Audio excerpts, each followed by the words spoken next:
All right, what's up, Will? What's up? How you doing? Doing good? I think I think we good to go now. Just had to get everything set up. See that's one of the challenges when you're your own producer of all your content. Most people have another person that functions as that technician that can do everything, and then you just worry about the content that you're doing live. So until I get to that point where I got somebody that could actually do this stuff for me, I got to do it myself. Plus, I enjoy doing it. But when you're the one that's delivering the content, you actually need somebody else, to kind of help you out in the background or whatever. But it's all good. So, how was your week this week? It was good. Class was easy, but yesterday we had a lot of tests and I was tired after it. So, yeah. Tell me about your test. What you had tests in? It was math. It was about like standard form, right? Y intercept put in standard form, and physical science was about like ions. I was like, I mean, it's easy though because tell them about how they like connect, like yeah, put together basically. And it was easy. It was like matching them, trying to tell you like which goes. And other test was about like reading, trying to see how fast you can read, Okay. So basically. you were doing like ionic bonding and covalent bonding and stuff like that. Yeah, that's my language right there, boy. And I definitely love the algebra as well. Okay, good. So you think you did well on that stuff? Yes, sir. Excellent, excellent. Man, I'm proud of you because anytime you need help, you just holler at me. I Yes, got you sir. covered. But yeah, that's good, man. So let's jump right into our financial literacy extreme coaching session. So did you get a chance to read some of the Money Club book this week or last week? Yes, sir. I read chapter 2 and 3, and I had to reread it last night because I forgot what it's about. Okay, no problem. Did you take some notes, do some highlights, anything like that? Yes, sir. Good. Those are good study habits and techniques. All right. So, what I want to start out with is the question that I left you with last time. And it was, what has the Money Club, this book, taught you about the real world today? What are you getting out of it? That what I got out of like teaching about the real world because everything is not like you can't just go spending everything. Like you have to make sure and keep them out, budgeting stuff like that. Make sure, Yeah, yeah, absolutely. What happens if you spend everything? go broke. And what makes us broke though? Like how come I can't just take my paycheck, pay some bills and then just spend the rest on everything that I want? Why is that such a bad habit or a bad idea to begin with? Because whatever you spend all your money on your bills, not some of your money on the bills, you got like say like $100 left, and you just spend it on shoes and stuff like that. What if your car break down or stuff like that? There you go. There is a saying in life that life, what? It happens, right? Yeah. There's things that are always going to happen that are outside of your control. You can't predict them. You don't know when they're actually going to happen. And then, boom, it's going to crowbar itself right into your life. And you're going to have to be able to deal with it. And if you don't have the money, then you certainly suffer the consequences. What if the furnace in your house goes down? You didn't want to pay that money to have a home warranty to cover things that break down like appliances and heating and cooling units and all that stuff. So now when furnaces go out, you talking somewhere like $8,000 to $12,000, depending on the size of your house, the type of unit you need, and all that stuff. And if you don't have any money saved away to take care of that, guess what's going to happen? It's what most people do. If they don't have the liquid cash to actually pull out of their bank account or from somewhere where they store it and pay for something like that, an expense like that, they go to the credit cards. And that's how people get deep and deeper in debt because it's those credit cards that really bury people. Now, I'm going to tell you two things that you need to remember. because you can stay away from them because you're learning about them now. Stay away from huge credit card debt and stay away from huge student loan debt. See, my generation was sold a hill of beans, right? We were told that you can take these loans and you'll get jobs that'll pay you enough money for you to be able to pay your student loans off in no time, right? So we went to school thinking, man, we just gonna spend money that we don't have. We're gonna be big time. We're gonna have corporate jobs. We're gonna be doctors, lawyers. We're gonna be business people. We're gonna be millionaires. So all I gotta do is just stroke that check, and in no time, my student loans will be paid off. But what happened is that when people first got out of college, those wonderful jobs that they thought were waiting for them, for some, they weren't waiting for them. So folks had to take jobs that paid less than what they were actually worth with their degrees in order to make ends meet and to start their new lives. Some people got married out of college, started having kids, bought homes, things of that nature, but then they started getting these bills in the mail of their student loan payments. And a student loan payment can be as high as a car note for a nice car. So if you're paying like $500-600 a month for your student loans, that's going to keep eating away from you. In fact, that's what's kept a lot of people when they first get out of college from actually getting their own places, apartments, homes, buying their own cars. You know what they do? They go back home because they got to now get a job that's not paying them what they thought that they would get so that they can pay their student loans off. They can't really buy things that they really want because they got to pay their student loans off. So all that time you're working, trying to get ahead. Some people go back to school, incur a little bit more loans, right? So that they can get another degree, more training, so that they can try to chase after a job that they think will pay them what they need in order to do it. But for your generation and on, that is changing. You guys have so many other outlets, not just scholarships and grants, but you can take your ideas right now, things that you're learning. You can start your own businesses. You can save your money. You can start investing. Yeah, before you're 18, you got to do it through your parents or whatever, but that's the beauty of it because it also teaches parents and helps parents to do right with their money because now they're teaching you and they're responsible for you to make sure that you're investing, saving, and spending and doing the right things with it. So nothing but good can come out of having a solid foundation of financial literacy because you can get a great job and catch up. I'm not saying that, but for a majority of folks, they did not realize that type of dream that they can come out of school and start making that type of money.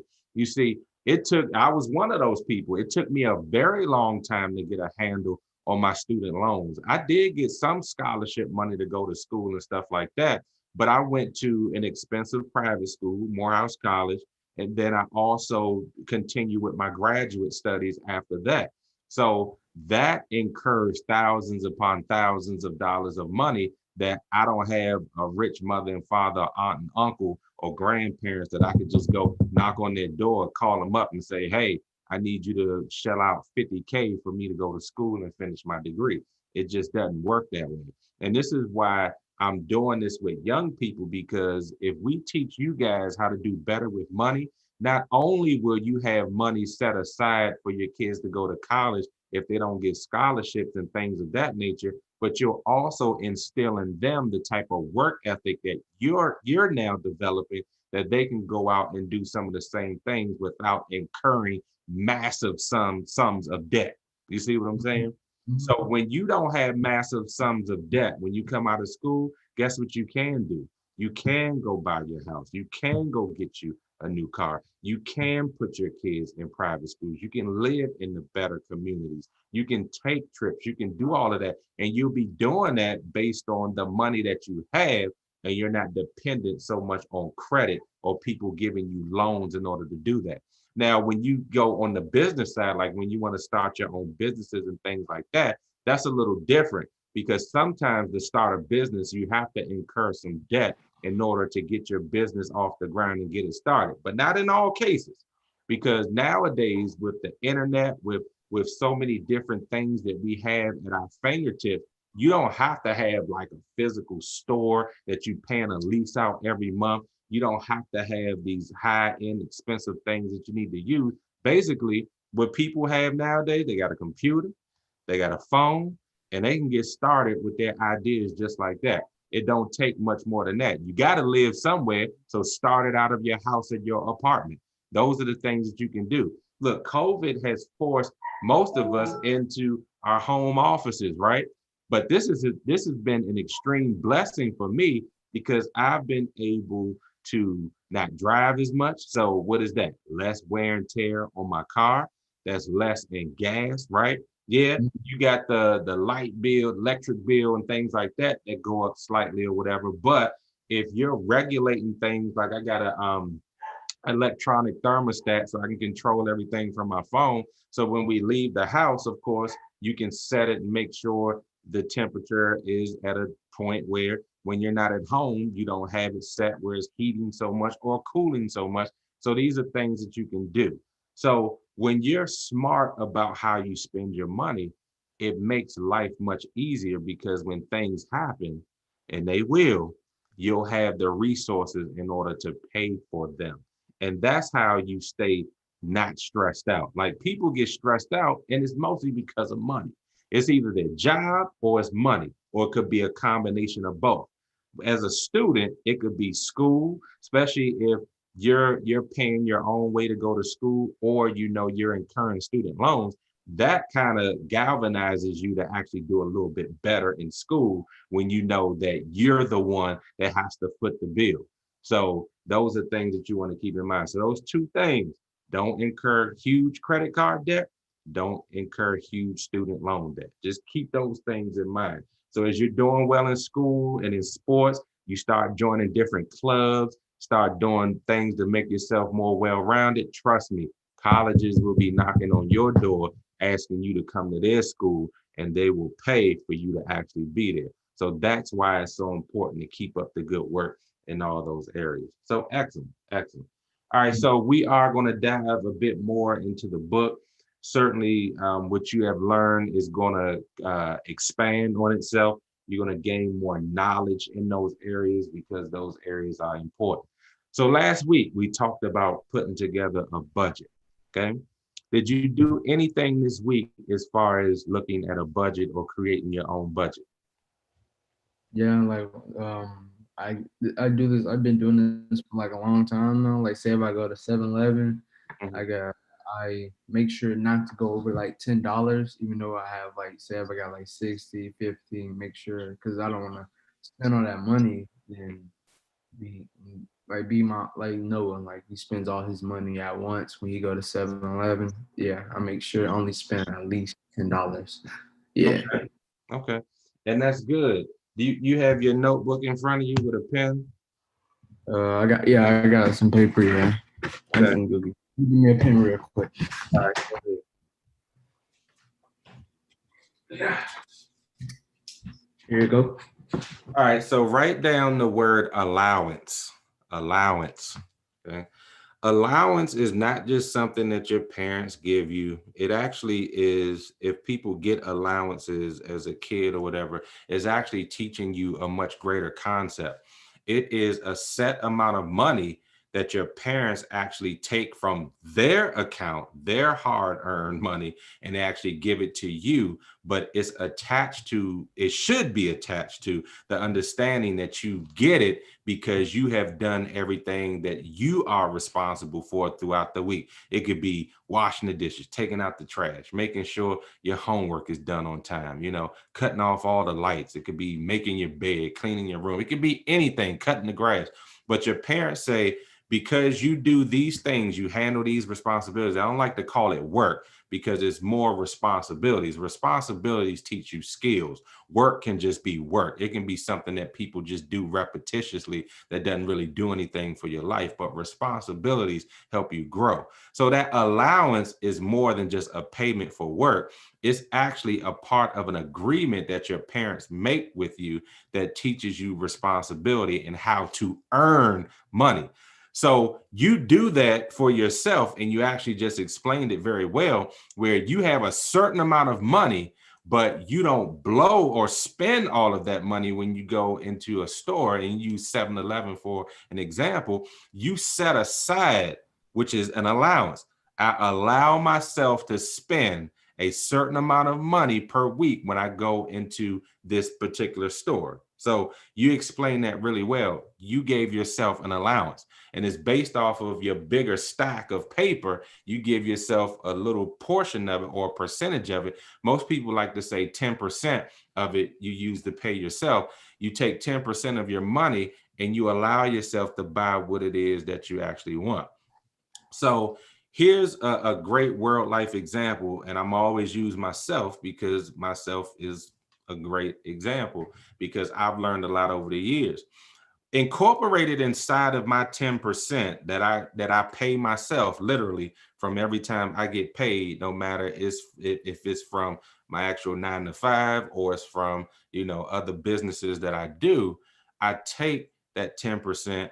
Some of it goes to my retirement, some of it goes to our savings account, some of it goes to things that are outside my responsibilities. I call them my wants. So it could be like little gadgets and things like that that I need. So I'll hit Amazon and I'll hit stuff like that. Because if all of your money is just going towards bills and you're not investing, looking out for retirement, some life insurance, disability, like all of those things you got to take into account.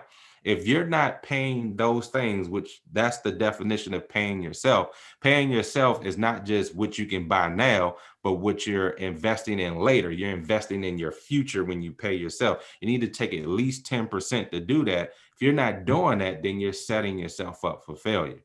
Failure means that I'm 65 years old and I can't retire. So I got to either continue working where I am, or I got to get another job, or as I get older, these main jobs, they want you to retire because they want younger people in your position, because younger people can generally do more and they're more innovative and fresher than you after you've been working for 40 years. So basically you end up in jobs like McDonald's and Walmart. You've been in Walmart where you see the old lady or the old man, elderly folks at the door checking your tickets and stuff like that. Or they'll be bagging, or they'll be stocking stuff in the aisles and stuff like that. And I'm like, oh man, I was glad my grandparents could retire when they were in their 60s, because I didn't want to walk into a store and see my grandmother taking my order at McDonald's. That stuff breaks my heart. But the main reason that people that old have to continue to work is because they didn't plan for their retirement. They didn't plan for when they got old. Look, when you get older, that should be a blessing. You shouldn't have to work. You should enjoy all the fruits of your labor. But in order to do that, you got to plan. You got to plan for your retirement. If I want to go on trips and not worry about anything, I plan for it. So I got my money saved up. It didn't gain interest. I'm doing well. We don't have to worry about it. Senior citizens, some of them got to worry about whether they're going to buy their medication or whether they're going to eat food. And that's crazy to me, right? But that's why we have to make sure we totally understand what finances mean. So good. You give yourself an allowance. That's wonderful. All right. So now I'm about to ask you a challenge question. How long do you think it would take you to save $1,000? How long do you think it'd take you to save $1,000? To my like right now, like Yeah, in your life right now, how long you think it would take you to save $1,000? It's a critical thinking question. if I start from scratch, I'll say uh But maybe two. don't you have money now? Mhm. It don't start from scratch. You don't need to start from scratch. See, and that's my point. If you already have some good habits and you have some money in your possession now, start from there. How long from where you are now do you think it would take you to save $1,000? I'll say at least 6 months. 6 months. That's good. That's good. All right. Now let's talk about some of the things that would prevent you from saving the $1,000. What are some things that will prevent you from saving the $1,000? And think about the season we're in now. Mm, I would say, oh, I can't cut the lawn no more because is grass is gonna stop growing.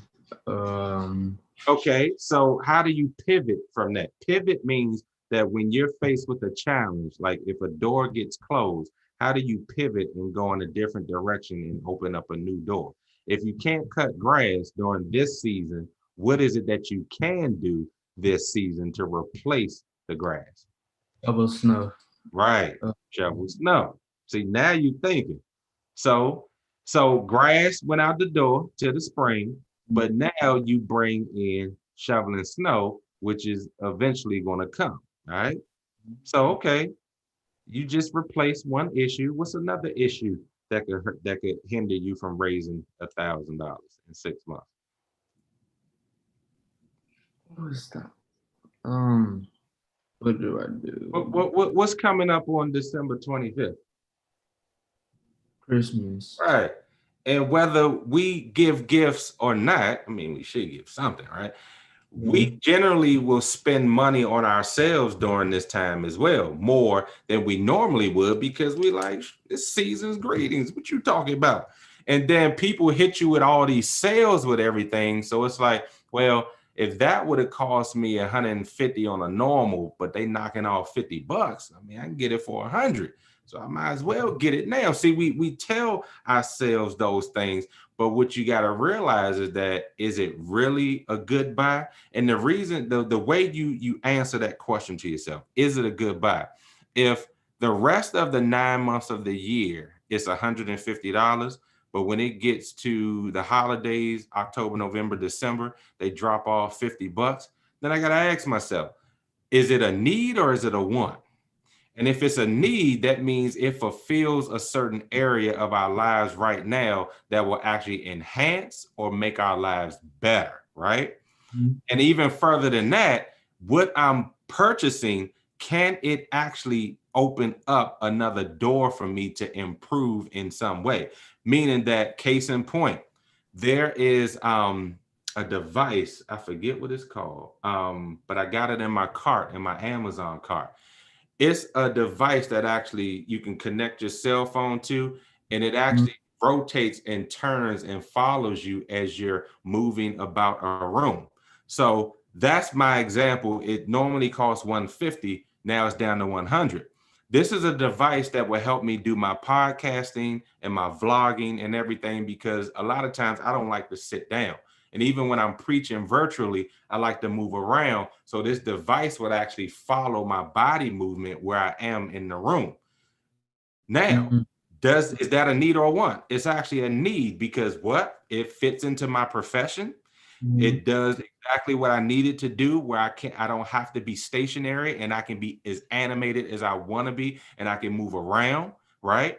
People can see me and follow me throughout a room, and it comes at a price point that would actually save me $50. So I can utilize that right now, which it will then bring me in some more money, because I utilize it in things like this that I do. So it's actually turns into an investment. Okay. See what I did there? If something brings you in funds or some other type of thing that builds up your life in some way, your profession, it then becomes an investment. It's not just something that's going to collect dust and sit in my corner, and then I'm going to look at it and be like, you idiot, you spent $100 on that and you don't even use it. Right. Because we've all had stuff like that. It's part of the reason why I'm not getting the new video game systems, because when the PlayStation 4, the VR, Xbox One X, and all of that stuff first came out, guess who went and bought it? And guess what? Guess how many times I played all that stuff in the last 2 years? Probably less than 10 times, right? So I bought the stuff, spent $1,000 or more, because you got to buy games and all Mhm. that stuff. You hear me? And that stuff just sat there, right? I Mhm. enjoy gaming, but because of what I do, I really don't have a lot of time to sit down and game. The only times truly that I can game is during winter break and parts of the summertime, because things slow down a little bit, and I'm not so wired and crazy with everything that I have to do. But right now, I mean, I'm so extremely busy. I mean, that's not even investment. That's a want because it's brand new. And trust me, and your dad will tell you, every single time a new system came out, I always got it because I love gaming. But as I got older and more busy, right? Mhm. I had to realize that my kids are grown, they're off to college and gone because I used to justify and say, well, when the kids are home, they got something to play, like I'm telling myself that, right? But now, I mean, Zion is the real gamer. He has his own system. So it's like, I don't need that stuff. So what I'll do is when I really want to sit down and play, because part of where we want to expand, the business will venture into virtual reality and video game tournaments and things of that nature. So Mhm. that's when it'll become an investment. But right now, it's just a want, so I don't need it. So that's what you want to think about. Are these things that I'm buying for myself or for others? Now, if you're giving to other people, that's noble. It's wonderful. But even with giving, you got to put a cap on it. Like, for instance, my wife and I, we're like, look, we got a certain amount that we're going to spend on family this year for Christmas, because for us, it's about Christ anyway. But we know that we want to give to other people because it's in our heart, but we're not going to go overboard with the spending because we just bought a new washer and dryer combo. We just got painting done in the house.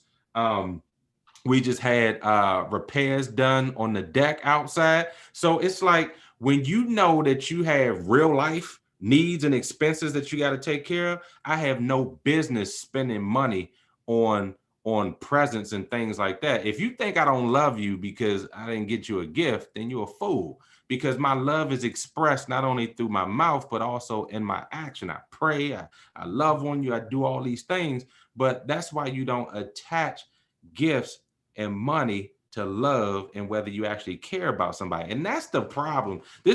Christmas is the reason why so many people go into debt, because then they spend the entire year paying off that debt only to go in debt again.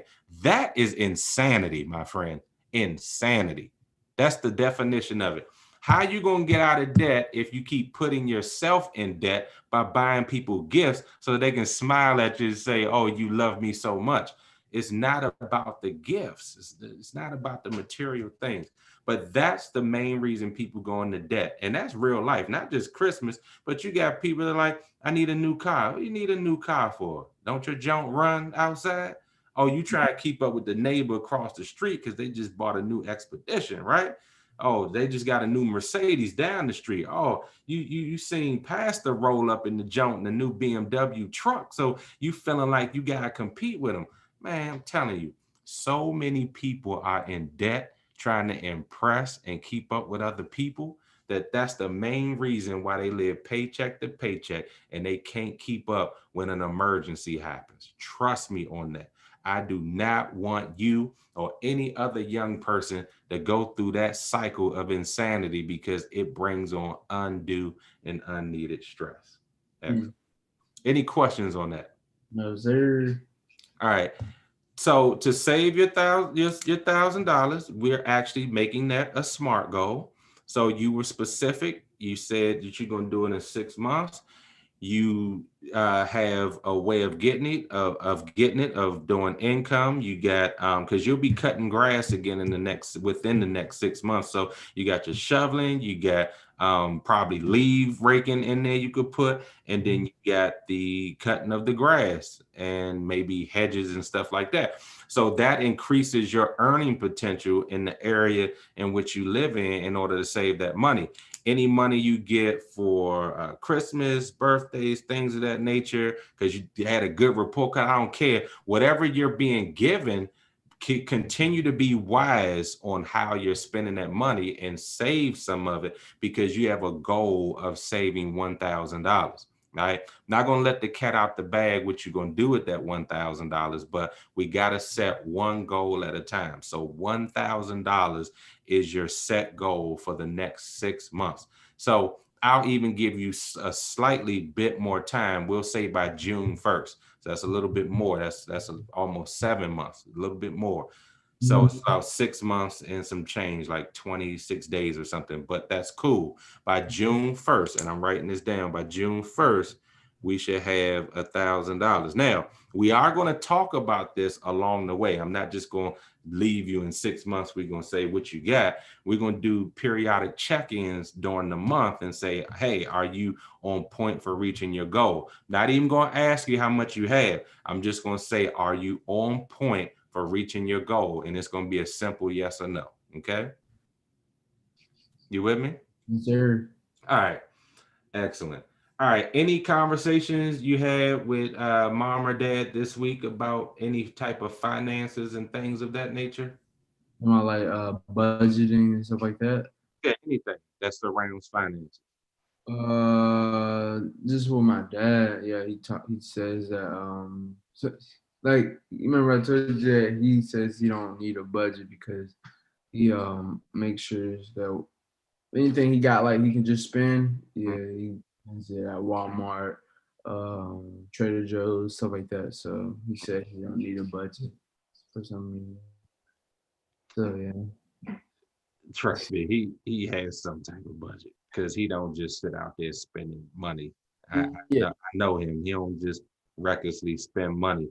But just I'll talk to him later on because this is also a teachable moment for you that you can actually sit down with him and look on paper what he has in his mind.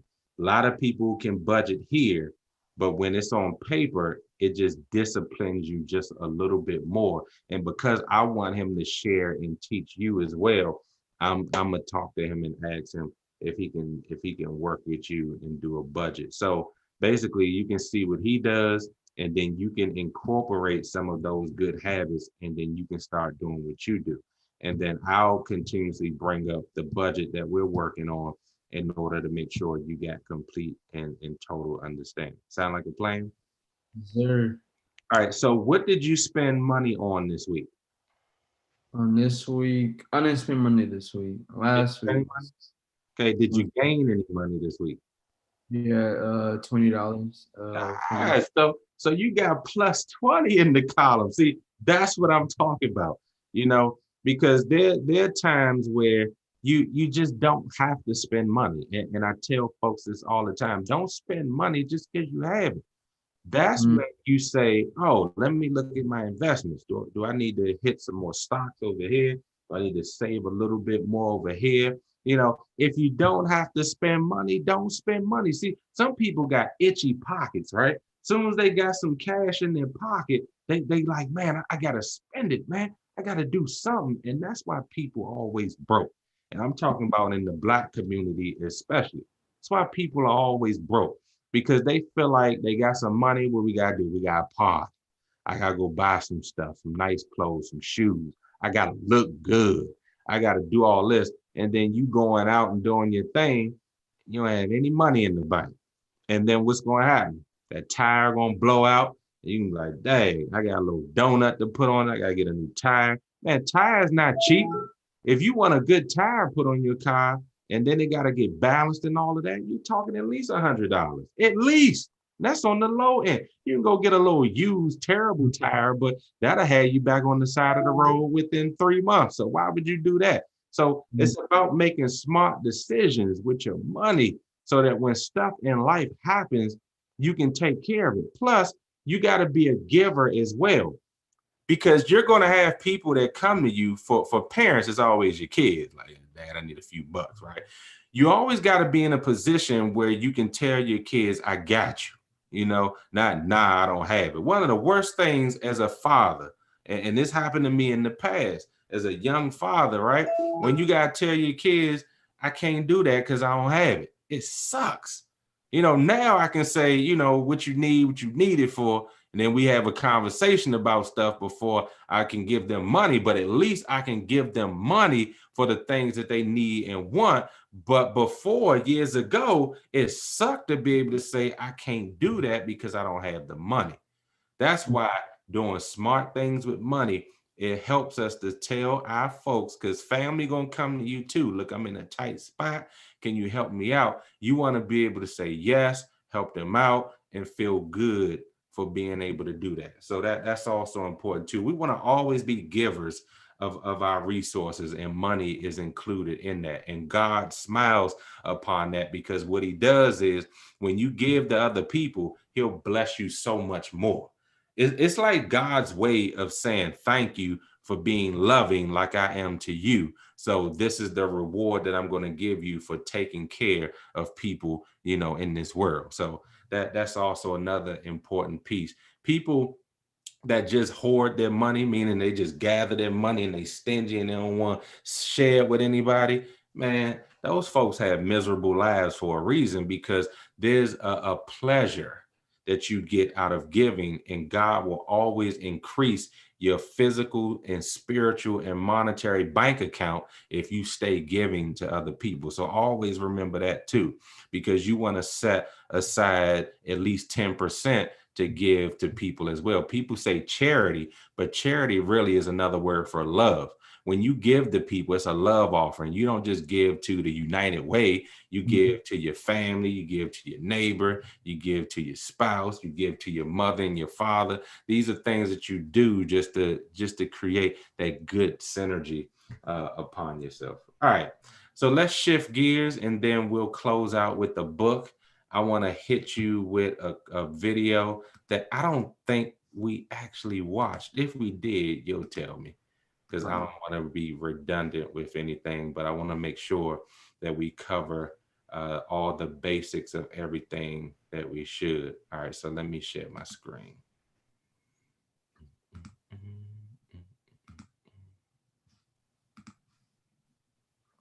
I think I showed you the other one. I don't think I showed you this one, but let's see.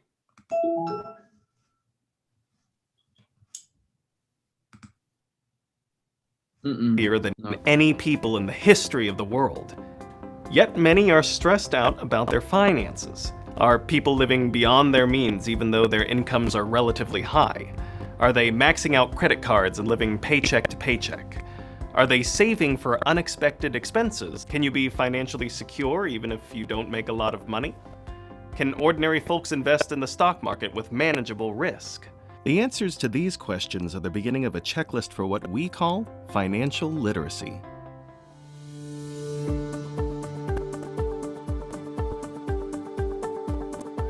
When you talk about the checklist of things that people need to understand to be considered financially literate, I think it delves into a number of categories. It numbers into your basic everyday financial living, the basics of debt, and understanding just sort of what credit card debt means, what mortgage debt means, what a car payment means, budgeting, understanding money in, money out.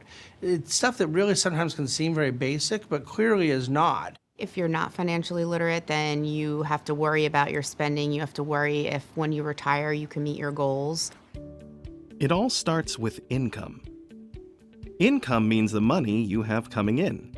How do you make your money? The law of comparative advantage comes in handy when making career choices. Figure out what you do well and enjoy that others value highly. I've worked very hard and built a successful business, and I don't have to worry anymore in my life about, your month-to-month bills and things like that. But that is true only because I did used to. I didn't have parents to give me money. I didn't have anything to fall back on. There wasn't a safety net. But what I did was rigorously plan and sort of set goals and then try to go about achieving them. You don't have to own a business to think this way. Start thinking how you can make yourself more valuable to potential employers, coworkers, and customers. How can you do your current job better, even if it is a minimum wage job, internship, or volunteer position? Are you working harder than others? First one there, last one to leave, not texting while on the job. These types of choices help differentiate you from others, and they create value for you in the job market. Remember, in the real world, you don't get paid for effort, but rather when you create value for others. And managing that money is just as important as earning it. Expenses are money going out. How do you spend the money you've earned? Do you even know where all your money goes? Many people don't. If I could only teach to young people today just one financial literacy skill, a necessity that people understand, is to construct their own financial budget and how they execute upon that. All I mean by this is to understand that there are fixed expenses. They have $3,000 that comes in, and they have $2,500 of expenses. They need that fixed expenses, the stuff they have to, your rent, your car payment, your whatever the case may be. They need that number to be lower than what's coming in. I think the easiest way is the 50-30-20 rule, which is 50% of your monthly income goes towards bills and housing. 30% goes towards finances, which is paying off debt or saving, and the final 20 goes towards entertainment or going out for things that you like to do. So obviously the fixed have to come first, and you chip those away, and those get done, and then applying percentages to the rest. I think there's very little of that goes on. Some of the things that go wrong when one doesn't do it, and this is of course very common, you end up living your life in a way of you're always playing catch up. And it becomes very debilitating when someone gets behind. They may have the benefit of the consumption, then a new paycheck comes, a new bonus comes, and they don't get to enjoy the fruit of it because they're paying off the last toy that they purchased. And so you live behind instead of forward. I think that has a profound impact on one's stress level, but also just their incapacity for the enjoyment of life. If people just started with that, the layering of financial priorities in their month-to-month cash flow planning, I think that would be the immense first step towards financial literacy. Assets are stuff you own. Everything from your savings account to a house to a car.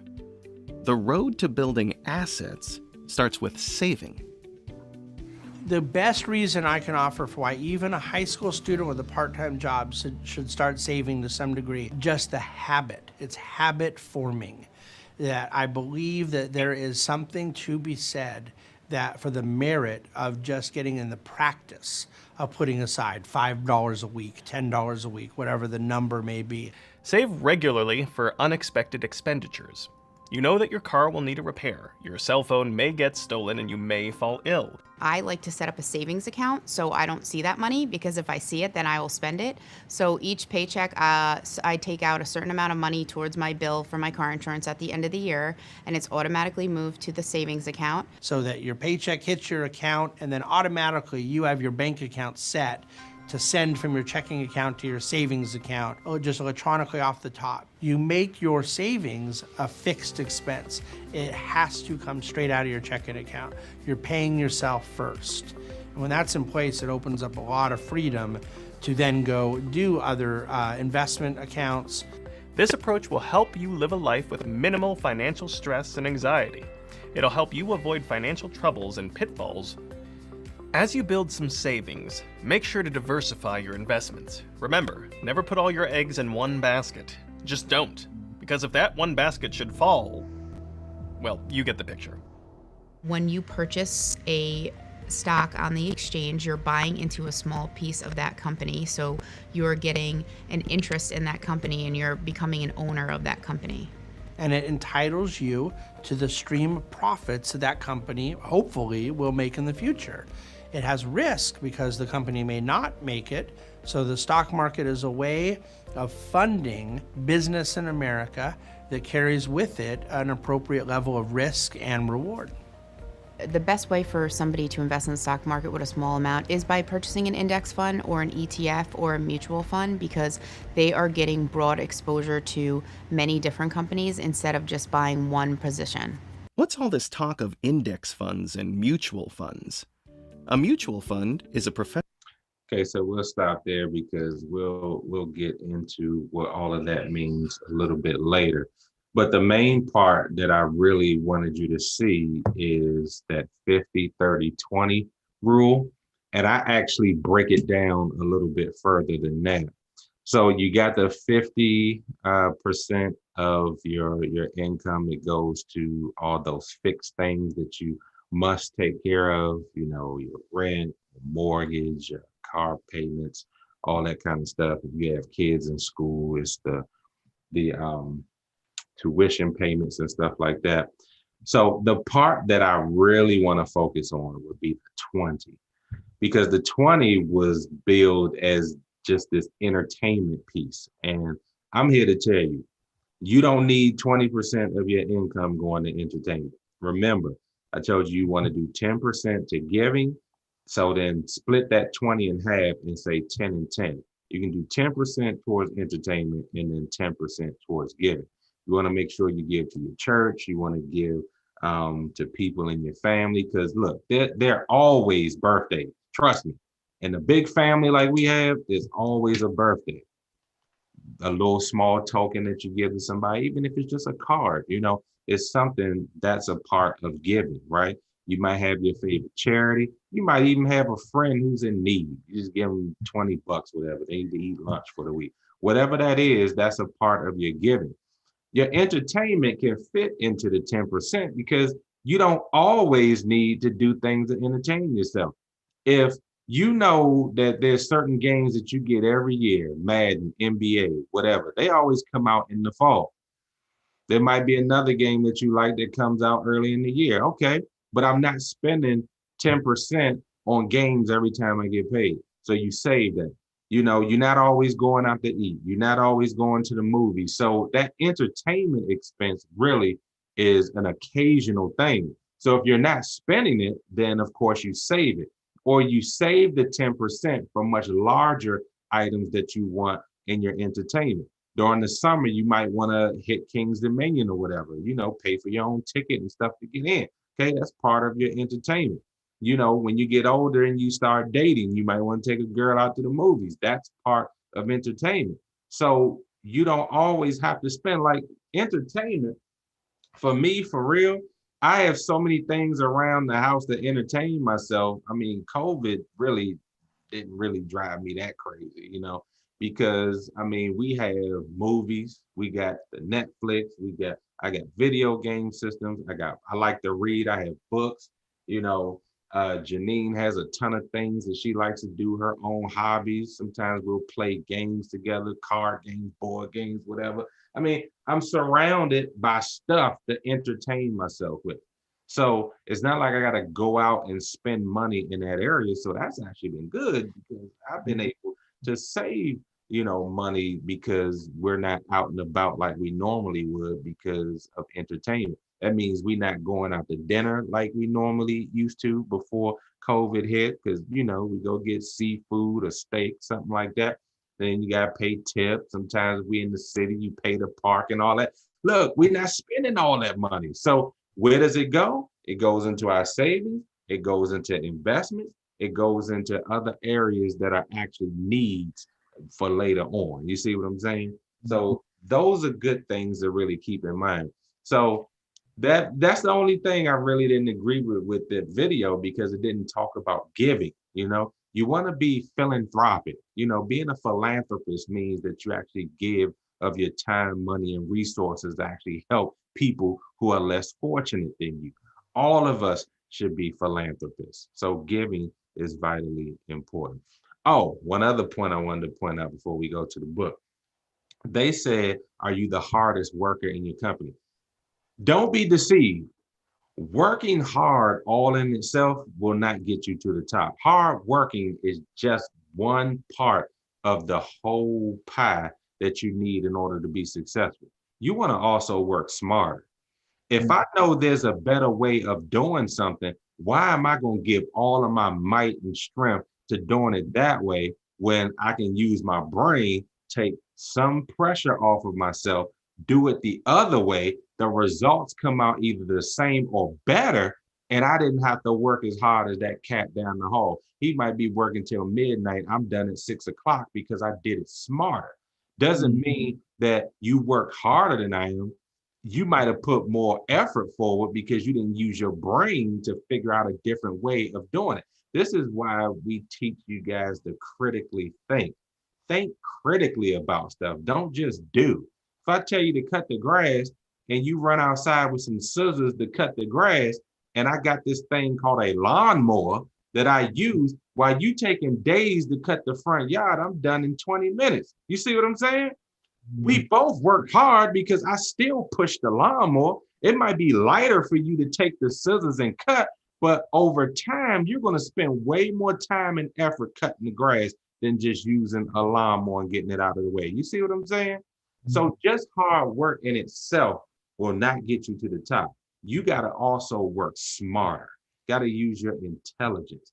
You got to talk to people and communicate, because somebody else might have a better way of doing something and you want to utilize that because it's to your benefit. So, but other than that, we'll finish the rest of that video later on because it's like 16 minutes. But I wanted to get that first half out of the way because it talks about many of the things that we discussed. People living paycheck to paycheck, wasting their money, not being smart about their spending, all of that kind of stuff. All right. So let's dive into the Money Club. So we're in chapter 2. This is when the great idea that the teacher had, Miss, what was her name? Dang, I gotta look through. Miss Brown. Yeah. This is the great idea that Miss Brown had in order to get her class into a financial literacy club, because it couldn't be a class. So she had to make it an after school club in order to teach the kids that math really does have some real life implications. And none are more important than financial literacy. So what was their response, right, to being in this class? First, and I'm talking about response, I'm talking about the principal and the faculty. What was their response to her wanting to do this money club? It was like, I think they wanted her to fail with the club and everything. Yeah. Yeah, isn't that terrible that your own colleagues, people that you work with, actually didn't support you, but giving you all these reasons why you shouldn't do it, and then their heart of hearts wants you to fail. You know, when other people want you to fail, it's because they're fearful that you might succeed. They are fearful because they didn't want to overcome some of those obstacles in order to get kids the way that they want. What made me upset about this chapter is because I'm like her. I always do everything that I can to make sure you guys get everything that you need and beyond. People who claim to be educators but don't want to go that extra mile to make sure that you guys get what you need and deserve, I can't stand them. And they drive me nuts because I'm surrounded by a lot of them in every place that I go.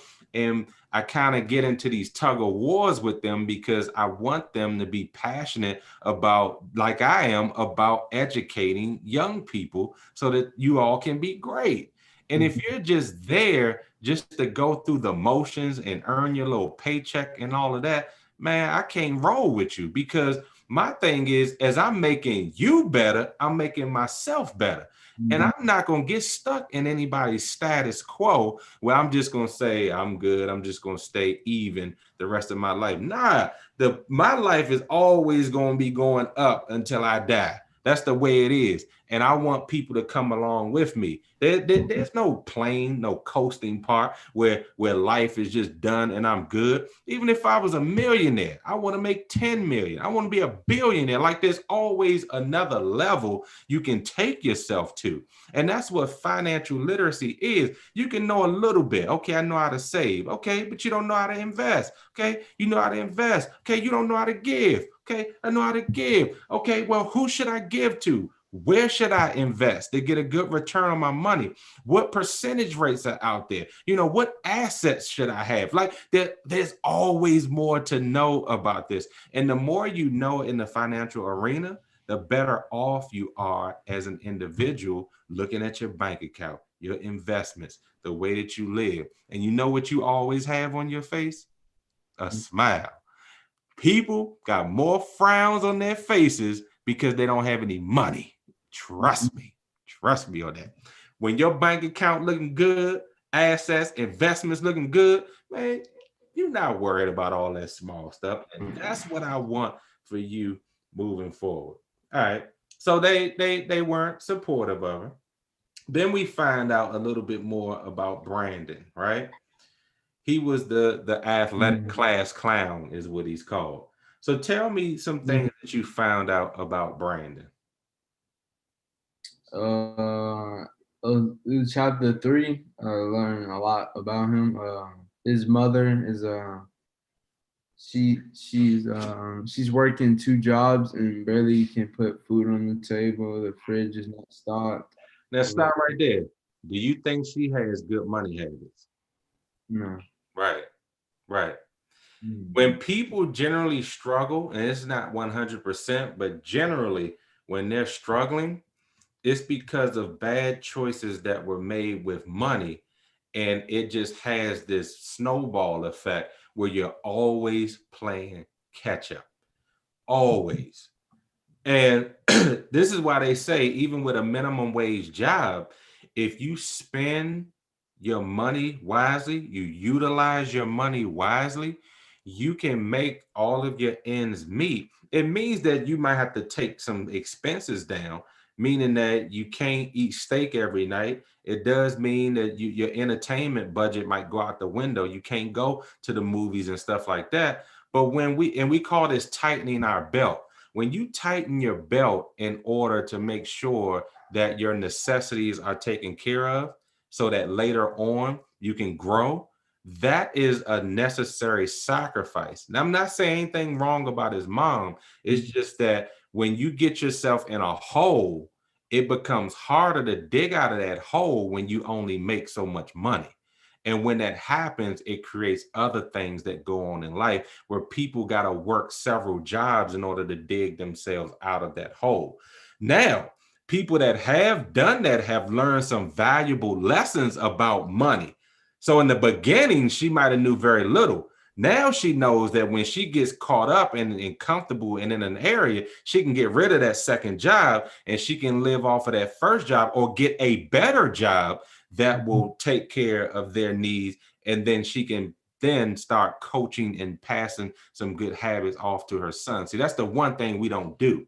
We don't coach and pass off good habits to our kids about money. We only allow them to see and share with them the bad habits. So that's something that needs to take place. What else did you learn about him? By him that his friend Jason is a good friend. Talking about like I ain't gonna say I learned him, but I saw that he stole some food, but his friend Jason wanted him to like tell him like you can come in my house, you come eat, but he's tired of eating like ramen all the time. So, but his friend Jason's a good friend. Yeah. Yeah, this is real life implications here, and when you learn what people go through, this is why learning about money is so important. The way that you get people, especially the youth, out of the cycle of poverty that their parents and grandparents may have introduced to them and brought them into, excuse me, is to teach them about money, teach them about finances, because at some point they are going to have to work.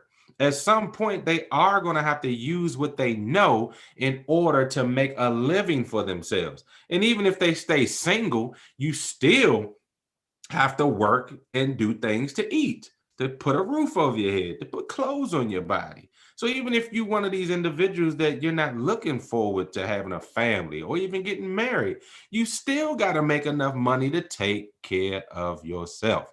So these habits are not only important to you, but they're important to everybody that you come in contact with, especially if you want to have your own family.